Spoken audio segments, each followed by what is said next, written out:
Et voilà que le jour s'effiloche lentement.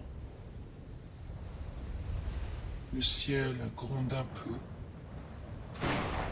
Les vagues ne cessent de vouloir passer par-dessus bord de la petite barque.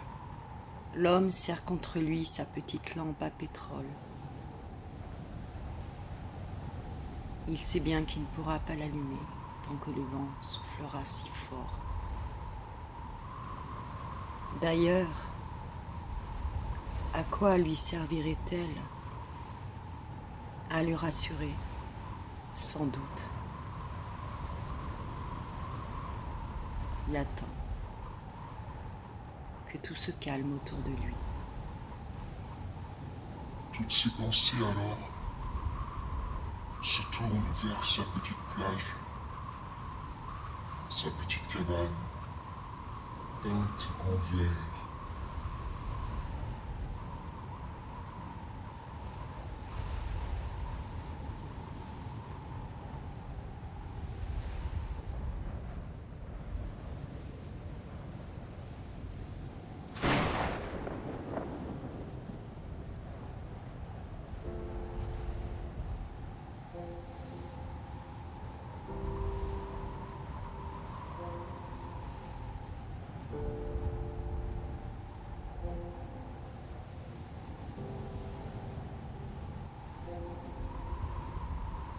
Pour la première fois depuis son départ,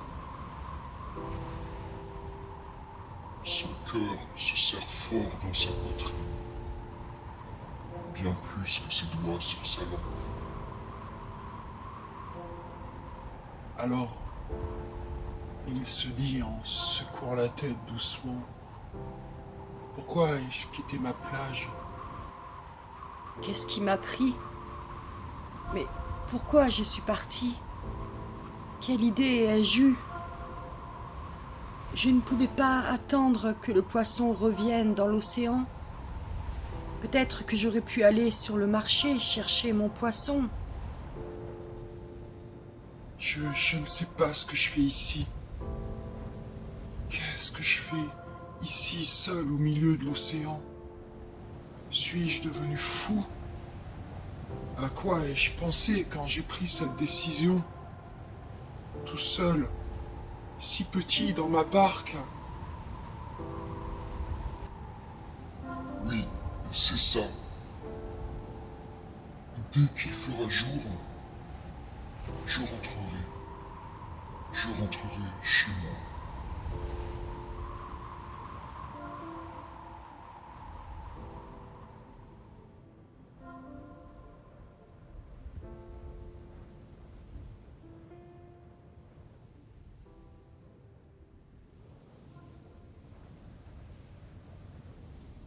Quand il ouvre les yeux, il croit rêver. D'ailleurs, comment ai-je pu dormir, se dit-il. J'étais si épuisé.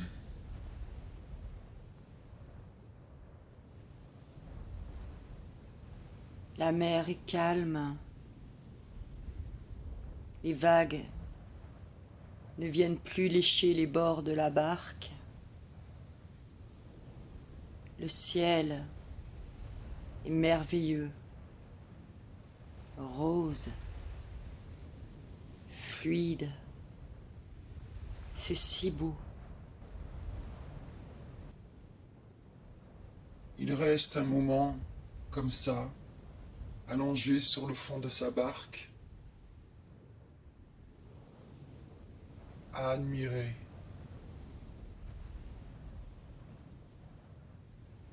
Doucement, il écope l'eau, puis il attrape une pomme qu'il croque en souriant. Il en vient à se moquer de lui-même. Oh, j'ai eu un moment de panique. Mais je me suis endormi finalement et Et tout se passe bien. Les fonds ne m'ont pas emporté. La barque a bien avancé. Il se retourne soudain et scrute l'horizon de tous côtés. Il est vraiment seul, au milieu de nulle part.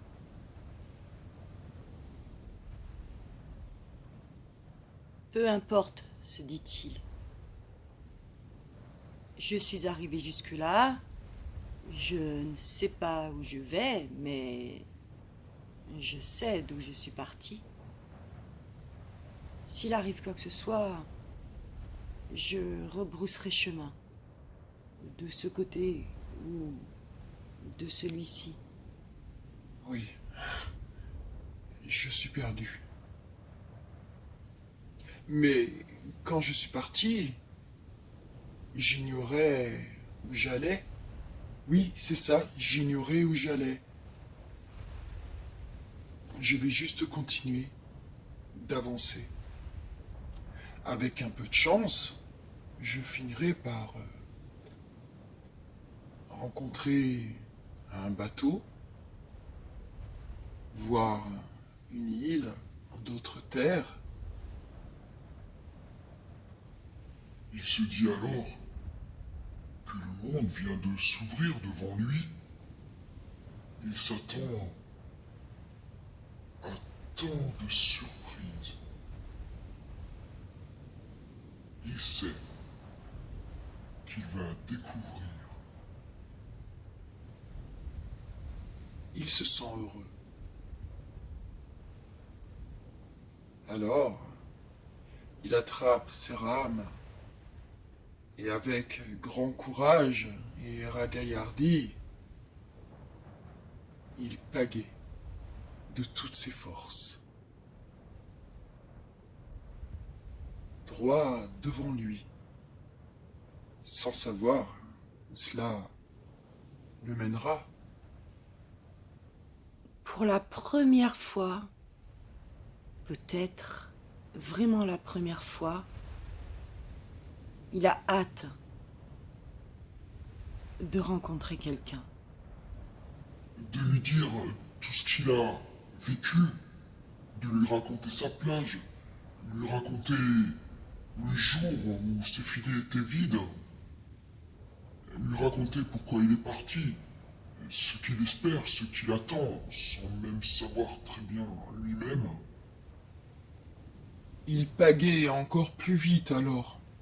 Là, à cet instant, il le sait. Il veut se rapprocher des autres. Il n'avait jamais ressenti ça si fort.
Le soleil se glissa doucement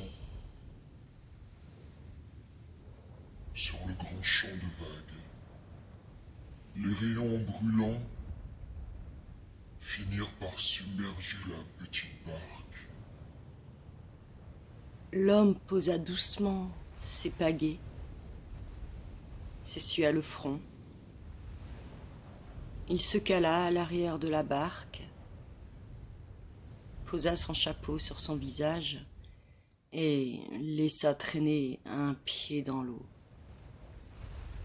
Il s'endormit doucement au bruit des clapotis.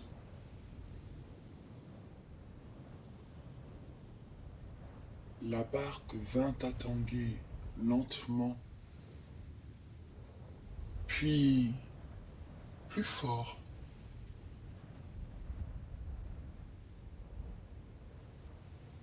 Et quelque chose venait de bousculer son pied.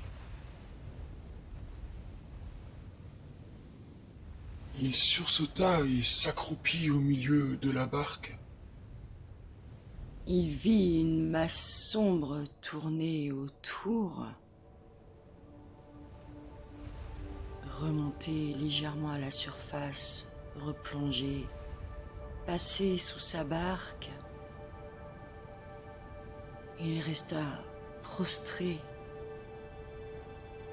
accroupi comme ça, la peur au ventre. L'aileron qui tournait autour de lui était si énorme qu'il imagina à quel point le requin devait être immense. Il ferma les yeux. Il se dit que c'était peut-être le dernier moment pour lui de repenser à sa plage.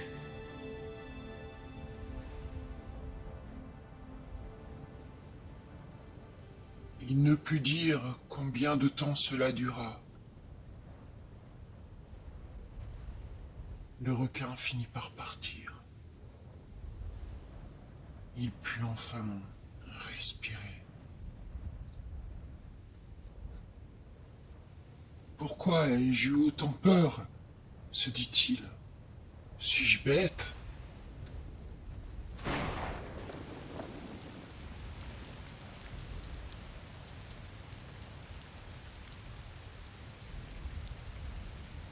La pluie à présent. Il étala une toile par-dessus sa barque. Surtout, il ne fallait pas l'inonder. Mais il profita de cette pluie bienfaisante. À l'horizon, le ciel était clair. Ce n'était qu'une averse passagère. Il savait que plus loin, le beau temps l'attendait.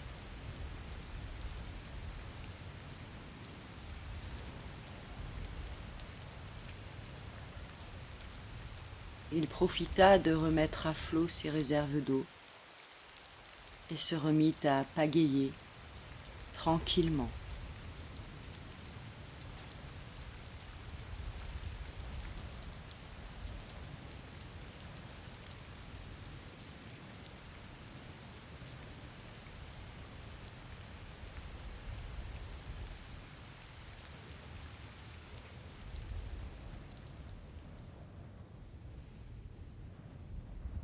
Il n'était pas très sûr de ce qu'il voyait au loin. Le soleil était là, les nuages qui se mélangeaient avec la mer. Il ne voyait pas bien ce qu'il y avait devant lui. Il avait beau essuyer ses yeux des revers de sa main. L'horizon était flou.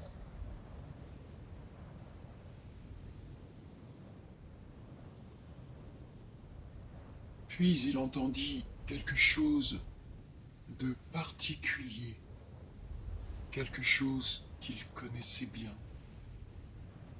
Les dauphins s'amusaient autour de lui.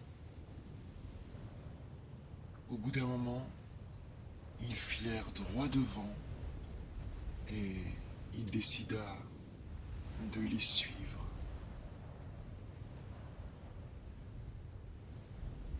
Il eut un doute. Il crut d'abord qu'il avait tourné en rond et qu'il était revenu chez lui, mais il ne reconnut pas les reliefs, les criques, la végétation. Les dauphins sautèrent un moment autour de lui avant de disparaître. Il continua de ramer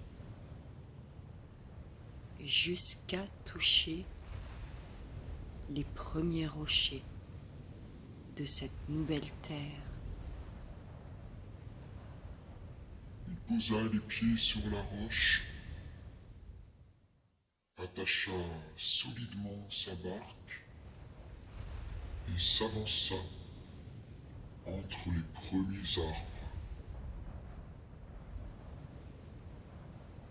Timidement, le cœur battant.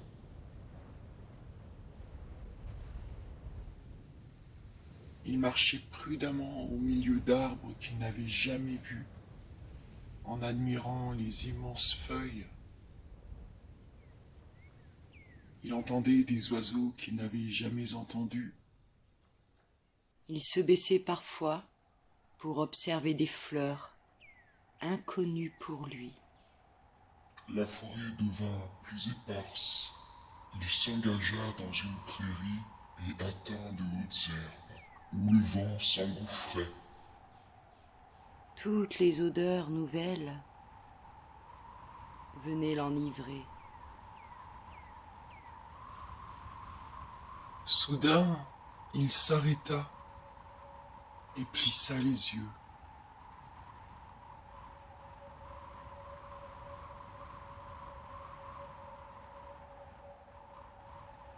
Au bout de la prairie était tapis sous les grands arbres